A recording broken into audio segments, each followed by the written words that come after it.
Hello friends, welcome to the exam hacker YouTube channel. दोस्तों, जैसा कि हम लोग क्लास 11th की एनसीईआरटी ज्योग्राफी के जो क्वेश्चंस हैं उसको हम लोग डिस्कशन कर रहे हैं।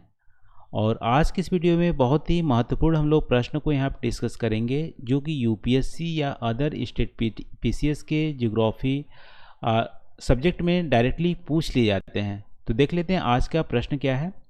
आज का क्वेश्चन है दोस्तों, what do you understand by intrusive forms, briefly describe various intrusive forms। देखो, वोल्केनिक इरप्शन में दो टाइप की लैंडफॉर्म्स बनते हैं। एक होती है यहाँ पे एक्सट्रूसिव, ठीक है, एक्सट्रूसिव लैंडफॉर्म। दूसरी होती है इंट्रूसिव लैंडफॉर्म।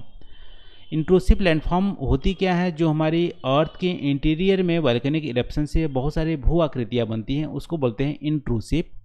और एक्सट्रूसिव हमारी होती है अर्थ की सरफेस पे बहुत सारी भू आकृति बनती है, उसको बोलते हैं एक्सट्रूसिव। तो उसी से रिलेटेड यहाँ पे है, ठीक है। हिंदी में इसको रीड करते हैं। अंतर्वेधी आकृतियों से आप क्या समझते हैं? विभिन्न अंतर्वेधी आकृतियों का संक्षेप में वर्णन कीजिए। तो दोस्तों, यहाँ पे इंट्रूसिव लैंडफॉर्म के बारे में आज हम लोग यहाँ पे डिस्कस करेंगे, डिफरेंट टाइप का। चलो दोस्तों, आज का वीडियो स्टार्ट करते हैं। तो ज्वालामुखी जो हमारी होती है उसके उद्गार से, ठीक है, ज्वालामुखी उद्गार यानी कि जो वोल्केनिक जो इरप्शन होती है उससे हमें लावा निकलती है। आपको पता होगा मैग्मा के जो सोर्स होती है एस्थोनोस्फीयर होती है, और जहाँ पे भू परपट्टी या जो हमारी क्रस्ट होती है वो हमारी वीक होती है। तो मैग्मा क्या होती है, एस्थोनोस्फीयर से ऊपर आती है, और ऊपर आते ही या तो ये जो सरफेस तक पहुंच पाती है, या कुछ जो मैग्मा होते हैं वो सरफेस पे ना पहुंच के क्रस्ट के अंदर ही ठंडा हो जाते हैं, ठीक है। तो कुछ जो लावा होते हैं पृथ्वी की सतह पर पहुंचते हैं, और कुछ लावा पृथ्वी की सतह से पहुंचने से पहले ही भू परपट्टी के अंदर ठंडा हो जाते हैं और अनेक प्रकार की स्थलाकृति बनाते हैं, लैंडफॉर्म बनाते हैं। इन स्थलाकृति को अंतर्वृद्धि आकृति बोलते हैं, ठीक है। तो अंतर्वृद्धि आकृति या इंट्रूसिव लैंडफॉर्म क्या होते हैं?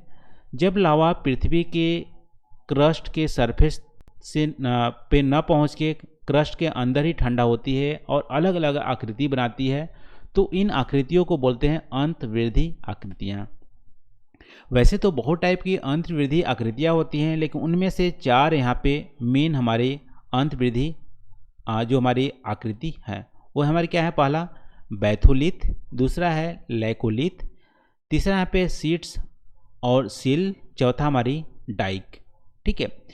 अब एक एक करके देख लेते हैं यहाँ पे कि इन चारों में क्या अंतर है। वैसे आप इमेज से देखोगे तो यहाँ पे जो हमारी इंट्रूसिव लैंडफॉर्म है वो देख सकते हो, यहाँ पे सरफेस के अंदर जो बहुत सारी आकृतियाँ बनी है वो हमारी यहाँ पे इंट्रूसिव लैंडफॉर्म का एग्जाम्पल है। जैसे यहाँ पे लैकोलिथ है, यहाँ पे बैथोलिथ है, और हमारी भित्ति या डाइक है, और यहाँ पे सीट्स या सील है, ठीक है। तो इनको एक एक करके देखते हैं। पहले बैथोलिथ की बात करते हैं। तो बैथोलिथ यहाँ पे इमेज में आप देख सकते हो कि सबसे नीचे है, ठीक है, हमारी बैथोलिथ है, इनकी साइज ज़्यादा है। तो बैथोलिथ ऐसी भू आकृति जो भू परपट्टी के अंदर यानी कि बहुत ही ज़्यादा डेप्थ में, बहुत ही गहराई पे बनती है, और इनका जो आकृति होती है वो एक गुंबद के आकार की होती है। ये गुंबद की आकृति आकार होती है और बहुत ही बड़े होते हैं और बहुत ही ज़्यादा डेप्थ पे बनते हैं। और डेप्थ पे बनने के कारण क्या होती हैं, इतनी डेप्थ में बनते हैं जिस कि वहाँ पे जो मैग्मा होती है वो बहुत ही स्लो मोशन में ठंडा होती है।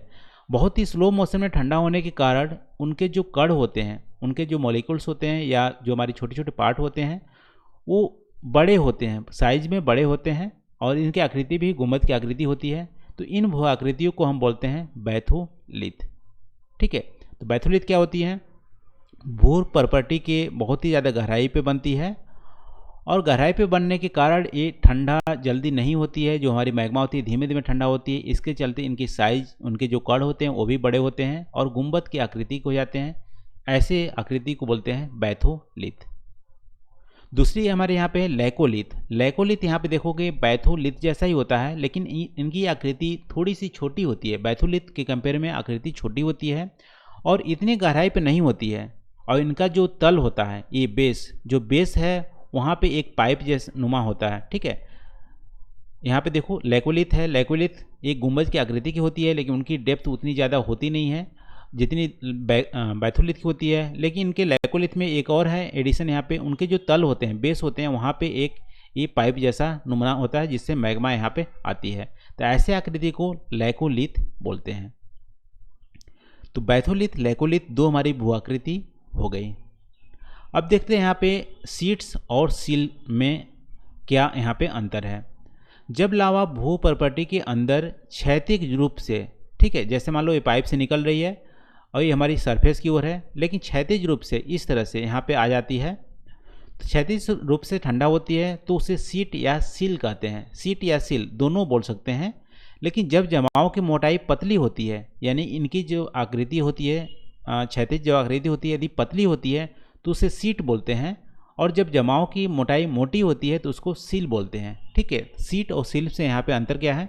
ऐसी भू आकृति जहाँ पे मैग्मा एक तो क्षैतिज दिशा में जाके कूल होता है और उसकी यदि मोटाई पतली है तो उसे सीट बोलेंगे, मोटाई यदि ज़्यादा है तो उसे हम बोलेंगे सील। ठीक है, सीट और सील हमारी आकृति हो गई। अब हमारा डाइक क्या है। जब लावा भू प्रॉपर्टी के अंदर ही दीवार जैसा समकोण होकर ठंडा हो जाता है, उसे डाइक बोलते हैं। ठीक है, इस तरह से लंबवत यदि ठंडा हो जाता है उसको डाइक बोलते हैं। और ये हमारी मान लो सरफेस है, सरफेस के अंदर ही हमारी ये ठंडा होती है, इसको हम लोग डाइक बोलते हैं। एक बार फिर यहाँ पे समरी को इमेज की सहायता से यहाँ पे देख लेते हैं। पहला तो अंतर्वृद्धि जो आकृति होती है, इंट्रूसिव जो लैंडफॉर्म होते हैं, वो भू प्रॉपर्टी के अंदर ही वैल्केनिक जो लावा होती है उसको ठंडा होने से बनते हैं। बैथोलिथिक सबसे गहराई पे बनता है, गुंबद की आकृति की होती है। लैकोलिथिक उतना कम गहराई पे, उतनी ज़्यादा गहराई पे नहीं बनता है। उनके जो तल होते हैं या बेस होते हैं वहाँ पे एक पाइपनुमा मैग्मा का सोर्स होता है।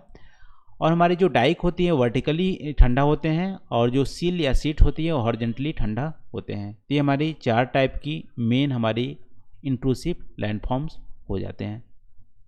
ये रहा दोस्तों आज का वीडियो। आई होप यहाँ पे जो हम लोग डिस्कस किए हैं आपको पसंद आए होंगे। तो थैंक यू फॉर वॉचिंग। मिलते हैं अगले वीडियो में नए टॉपिक के साथ। Thank you.